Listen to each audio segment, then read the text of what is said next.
노동 판례 백선. 통상임금의 판단 기준. 대법원 2013년 12월 18일 선고 2012 다89399 전원 합의체 판결과 대법원 2013년 12월 18일 선고 2012 다94643 전원 합의체 판결을 합병 심리한 사건입니다. 이철수 서울대 법학전문대학원 교수의 글입니다. 1. 사실관계. 정기상여금 판결.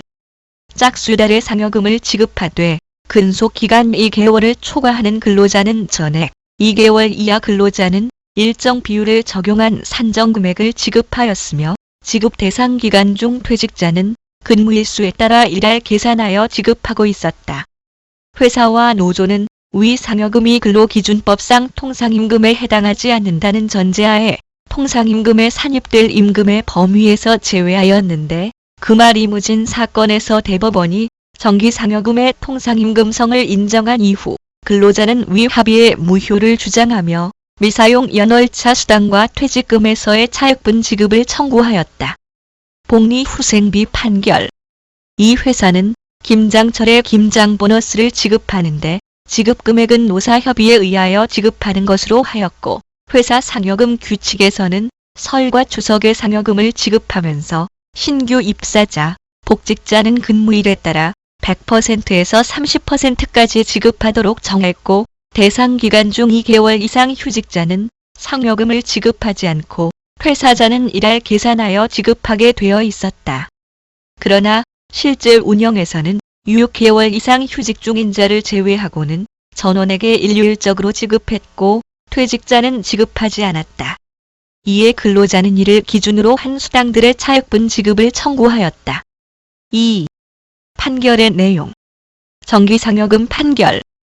통상임금에 속하는지 여부는 소정근로의 대가로 근로자에게 지급되는 금품으로서 정기적 일률적 고정적으로 지급되는 것인지를 기준으로 그 객관적인 성질에 따라 판단해야 하고 1개월을 초과하는 일정 기간마다 지급되는 정기상여금은 통상임금에 해당하므로 일정 근속에 이른 근로자에 대해서는 일정액의 상여금이 확정적으로 지급되는 것이므로 소정 근로를 제공하기만 하면 그 지급이 확정된 것이라 볼 수 있어 정기적 일률적으로 지급되는 고정적인 임금인 통상임금에 해당한다. 일정 근무일 수를 기준으로 그 미만은 일할 계산, 그 이상은 전액 지급하기로 정해진 경우 일할 계산하여 지급되는 최소 한도의 임금은 고정적인 임금이다.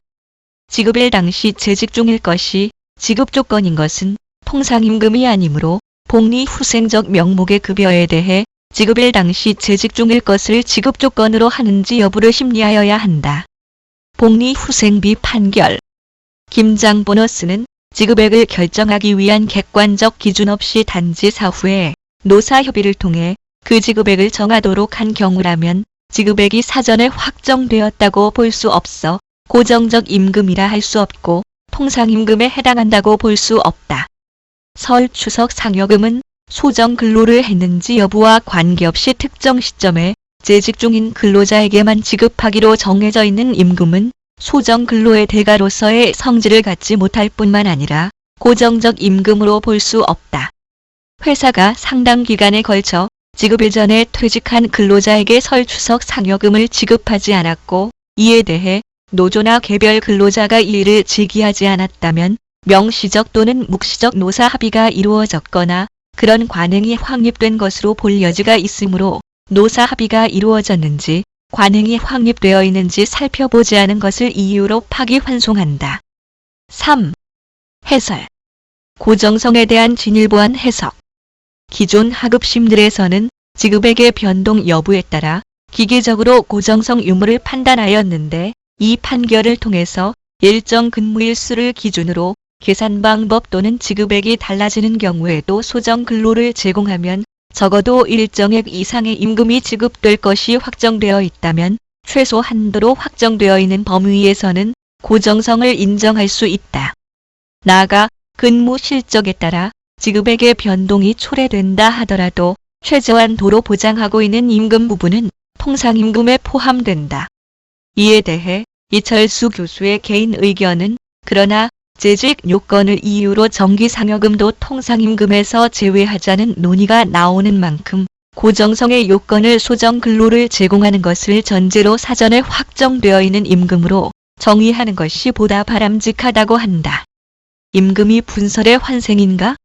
이 판결은 재직 요건을 이유로 복리후생비가 통상임금에 포함되지 않을 수 있음을 분명히 하여 기존의 판례 법리를 변경했는데 복리후생비의 일반적 관행을 고려하면 대부분의 복리후생비가 통상임금에 해당되지 않게 되고 이는 임금이 분설을 취하던 시절과 유사한 결과를 초래할 가능성이 높다. 관련하여 소정근로를 제공하는 것 외에 일정 근무일수의 충족이라는 추가적인 조건을 성취해야 비로소 지급되는 것으로 개념화하는 것은 이해하기 힘들다. 거기에다 이런 임금구는 소정근로에 대한 대가의 성질을 가지는 것이라고 보기 어렵다는 것은 이해가 되지 않는데 그 이유는 소정근로의 대가이면 임금인 것이지 거기에 왜 일정 근속기간이라는 조건을 달아야 하느냐는 것에 대한 의문으로 생각된다. 그러면서도 재직기간까지의 기간에 비례한 만큼의 임금이 지급되는 경우에는 고정성이 부정되지 않는다고 하는 판단은 더욱 혼란스럽다. 도대체 임금이라는 것에 대해 명확하게 딱 떨어지는 답을 대법원 전원 합의체 판결이 주지 못했다는 견해로 받아들여진다. 그러면서 과거 임금이 분설을 취하고 있을 당시의 보장적 부분과 관련한 관념이 되살아난 것은 아닌지 의문스럽다고 하였다. 재직 요건이 부과된 정기상여금은 통상임금인가? 재직 요건과 관련하여 근무기간에 비례하지 않고 지급기에 재직해야만 지급한다면 고정성이 부정된다는 입장이 활개를 치고 있다. 고용노동부의 통상임금 노사지도 지침이 대표적이다. 그런데 이번 전원 합의체 판결은 재직 요건 자체의 유효성 여부를 판단하지 않았고 복리후생적 금품의 재직 요건이 추가된 경우를 직접적 판단 대상으로 삼고 있다. 정기상여금, 근무주당, 나아가 기본급의 경우에도 이런 문법을 구사할지는 분명하지 않고 논란의 여지가 많다. 고용노동부가 행정기관으로서 현명하지 못할 뿐만 아니라 삼권 분립의 원칙에 비추어 보면 일종의 월권을 행한 것이 아닌가 싶다. 요컨대 전원 합의체 판결에서 다루어진 사안은 명절상여금, 휴가비 등의 이른바 복리후생비에 관한 것이기 때문에 이를 정기상여금의 경우까지 유추하는 것은 신중을 기해야 하고 대법원의 후속 판결을 기다려야 할 것이다. 대상 판결의 평가. 대상 판결은 논란이 되어 왔던 통상임금의 판단 기준을 구체적으로 제시하고 근로자의 추가 수당 청구가 신의 측에 위배되어 제한되는 요건을 설시하였다는 점에 큰 특징이 있다. 대상 판결은 앞으로 미래 질서 형성을 위한 나침반적 기능을 수행할 것으로 보인다. 그러나 재직 요건이 정기상여금에도 적용되는지에 대해 해석상의 논란이 상존하고 있다. 통상임금의 문제는 기본적으로 우리 임금 체계가 복잡하고 기형화되어 있는 현실에서 기인한 문제이고 근로시간 단축과 내적 연관성을 지니는 문제인 만큼 임금제도 개선 논의는 여전히 필요하다 할 것이다. 도움이 되셨길 바랍니다. 들어주셔서 고맙습니다.